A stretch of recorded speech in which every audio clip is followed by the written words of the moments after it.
हमारे जीवन में सुख और दुख दोनों आते हैं। जब सुख आता है तो हम प्रभु का धन्यवाद करते हैं कि हे प्रभु, आपकी कृपा से सुख आया है। लेकिन अगर दुख आए तो क्या हमें तब भी प्रभु का धन्यवाद करना चाहिए? इसका उत्तर जानना जरूरी है। हमारा उत्तर ये है कि जब दुख भी आए तो भी प्रभु का धन्यवाद करना चाहिए। और हमें धन्यवाद क्यों करें, इसका कारण भी जानना चाहिए। तो प्रभु का दुख में धन्यवाद क्यों करें, उसका कारण इस तरह से समझा जा सकता है कि प्रभु की नीति जो है एक माता की तरह है।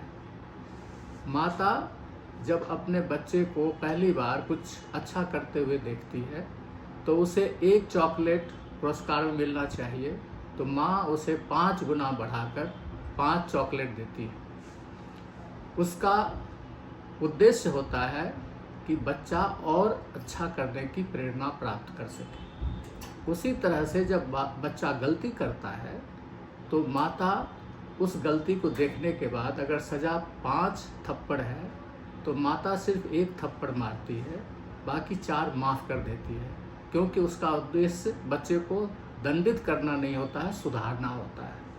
उसी तरह से हमारे जीवन में जो सुख आता है वो उसका 5वां हिस्सा ही हमारा कमाया होता है, 4 हिस्सा प्रभु की कृपा से प्राप्त होती है। इसलिए प्रभु का हमें धन्यवाद करना चाहिए जब सुख आता है।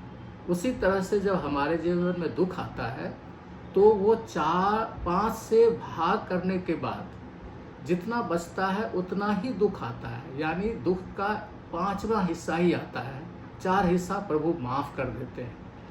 तो इसलिए प्रभु का धन्यवाद करना चाहिए कि प्रभु ने दुख का 5 हिस्सा में से 4 हिस्सा माफ़ कर दिया, सिर्फ 1 हिस्सा दिया। अगर पूरा दिया होता तो हमारा जीवन जीने लायक नहीं होता। प्रभु की इस नीति को पंच कृपा नीति कहते हैं, जिसको अंग्रेजी में रूल ऑफ 5 काइंडनेस कहते हैं, 5 फोल्ड काइंडनेस।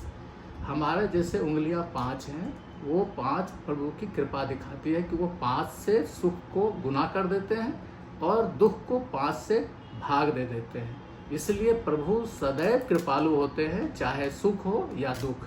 इसलिए सुख में भी प्रभु का धन्यवाद करना चाहिए और दुख में भी। धन्यवाद।